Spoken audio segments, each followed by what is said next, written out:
चलो now let's move on to the next part. आपण सगळ्यात पहिल्यांदा फर्स्ट प्रिन्सिपल मेथड पाहिलं, त्यानंतर ट्रिग्नोमेट्रीचे 6 डेरिव्हेटिव्हचे फॉर्म्युले लर्न केले आणि नंतर आपण अल्जेब्रिक फंक्शनचे फॉर्म्युले लर्न केले. बरोबर. टोटल किती फॉर्म्युले झाले आता? 13 फॉर्म्युले झाले. मग काही सिक्वेन्स चुकला, 13 फॉर्म्युले झाले. बरोबर. आता let's proceed towards logarithmic derivative. बरोबर. लॉगॅरिथमिक म्हणजे काय? लॉग. जर कोणी विचारलं की बाबा what is derivative of log x, बरोबर, तर डेरिव्हेटिव्ह ऑफ लॉग एक्स किती असतो रे? 1/x. आता हा नेमका 1/x आला कसा? तर पुन्हा एकदा मी फर्स्ट प्रिन्सिपल मेथड वापरून हा फॉर्म्युला प्रूव्ह करू शकतो. बरोबर. सगळ्यांनी लक्ष द्या. पण ते प्रूव्ह करायच्या आधी मला हा फॉर्म्युला माहित पाहिजे. कुठला? Limit x tends to 0 log of 1 plus x raised to 1/x. बघितलं का रे फॉर्म्युला? ज्यावेळी मी तुम्हाला लिमिट अँड कंटिन्युटी शिकवला त्यावेळी आपण हा फॉर्म्युला डिस्कस केलेला आहे. याचा आन्सर काय असतं रे? log of e. आणि log e चा आन्सर नेहमी किती असतं रे? 1. हा फॉर्म्युला कुठेतरी आपल्याला माहित असणं गरजेचं आहे. इथं जी टर्म आहे ना त्या टर्मचा रेसिप्रोकल वरती आला पाहिजे. इथे x आहे ना त्याच्या डोक्यावरती 1/x आला पाहिजे, तर आन्सर 1/e येतं. हा फॉर्म्युला आपल्याला हे पर्टिक्युलर एक्झाम्पल प्रूव्ह करताना लागत आहे. बरोबर. चला आपण काय करूया? log x चा डेरिव्हेटिव्ह जो 1/x आहे, बरोबर, हा 14वा फॉर्म्युला आहे ना आपला. बरोबर. तो 1/x नेमका आला कसा? पटकन 2 मिनिटात प्रूव्ह करूया. राईट. काय करणार बघा. f of x काय आहे आपला? f of x, f of x आहे आपला log x. बरोबर. जर मी f of x plus h calculate केला तर काय करणार? जिथे जिथे x आहे त्या x ला काय करणार? x plus h ने रिप्लेस करणार. म्हणजे इथे काय मिळणार सांगा? log of x plus h. बरोबर. इथपर्यंत therefore काय करूया? डेरिव्हेटिव्ह कॅल्क्युलेट करूया. dy/dx is equals to limit h tends to 0. काय फॉर्म्युला आहे आपला? f of x plus h minus f of x upon h. हा आपला फॉर्म्युला आहे फर्स्ट प्रिन्सिपल मेथडचा. आता सिम्प्लिफाय करूया. Limit h tends to 0 1/h असं झालेलं. बरोबर. f of x plus h चा आन्सर किती रे आपलं? log of x plus h minus log of x upon किती आलं रे आपल्याकडे? h. आता लॉगॅरिथमचा रूल काय सांगितलं माहिती तुला?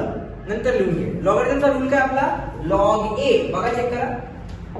log a minus log b. ज्यावेळी दोघांमध्ये मायनस साइन असेल, दोघांना लॉग असतो, त्यावेळी ते सबट्रॅक्शन कशामध्ये कन्वर्ट होतं? डिव्हिजन मध्ये कन्वर्ट होतं. म्हणजे मला काय मिळते चेक करा. This is limit h tends to 0 1/h into मी 2 h लिहिले का? हा 1/h तर आला. हा h आला आहे ऑलरेडी, चुकून लिहिलं. 1/h into log of. इथे काय आहे आपल्याकडे? Subtraction will get convert into division. बरोबर आहे. या सबट्रॅक्शनचं डिव्हिजन मध्ये कन्वर्जन झालं आणि दोघांचं मिळून एकच लॉग आला. आता मला सांगा हा जो x आहे किती पार्ट मध्ये स्प्लिट होईल? 2 पार्ट मध्ये स्प्लिट होईल. म्हणजे काय मिळेल आपण चेक करा. This can be simplified as limit h tends to 0 1/h into log of. काय मिळालं? तो x 2 पार्ट मध्ये स्प्लिट झाला. म्हणजे पहिला पार्ट किती आला बघा? x/x किती आला आपला? 1 प्लस पुढचा पार्ट किती आला रे आपला? h/x. बरोबर आहे. बरोबर का नाही? आता whenever there is coefficient becomes power. ज्यावेळी log असतो मग आपल्याला काय मिळेल चेक करा. This is limit h tends to 0 log of. काय मिळालं बघा? 1 plus h/x आणि कोएफिशिएंट बिकम्स पॉवर. बरोबर आहे. आता मी तुम्हाला सांगितलं होतं की आपल्याला हा फॉर्म्युला लागला. बरोबर. इथं जी टर्म आहे इथं, बरोबर, कुठली टर्म आहे इथं आपल्याकडे चेक करा. x. या x चा रेसिप्रोकल वरती आला पाहिजे जो 1/x. बरोबर. मग मला सांगा इथं कुठली टर्म आहे आपल्याकडे चेक करा. h/x. त्याचा रेसिप्रोकल किती आहे? x/h. त्यातला अपॉन x तर आपल्याकडे ऑलरेडी आहे. म्हणजे मला x ला काय घ्यावं लागेल रे? x घ्यावा लागेल आणि x ने डिवाइड करावं लागेल. x ने मल्टिप्लाय केलं, x ने डिवाइड केलं. बरोबर आहे नक्की. म्हणजे चेक करा याला कसं लिहू शकतो? Limit h tends to 0 this is log of. कसं आलं बघा? 1 plus h/x raise to x/h. बरोबर. या दोघांना मी मर्ज केलं. बरोबर. x/h इनटू पुढे किती आलं माझ्याकडे? 1/x तसं झालं. बरोबर. मग आता या केस मध्ये इथं जी टर्म राहिली ना ही वाली टर्म कोणती वाली रे? चेक करा. ही जी टर्म राहिली आपली, बरोबर, या टर्मचा आन्सर काय आलं रे माझं? log e answer. According to formula याचा आन्सर आला आपला log e. म्हणजे काय मिळते बघा? dy/dx इज इक्वल टू आपला आन्सर आलं log e. आणि त्याच्यावरती किती राहिलं रे माझ्याकडे? 1/x. आता पुन्हा लॉगरिथमचा फॉर्म्युला काय की whenever there is power becomes coefficient. म्हणजे काय ते चेक करा, dy अपॉन dx किती आला आपलं 1 upon x into log of e. आणि लॉग e चा आन्सर किती असेल 1. म्हणजे मला आन्सर काय मिळालं माहितीये, dy upon dx is equals to 1 upon x. म्हणजे y ची व्हॅल्यू काय होती आपली log x. म्हणजे जर log x चा डेरिव्हेटिव्ह कॅल्क्युलेट केला तो किती आला रे 1.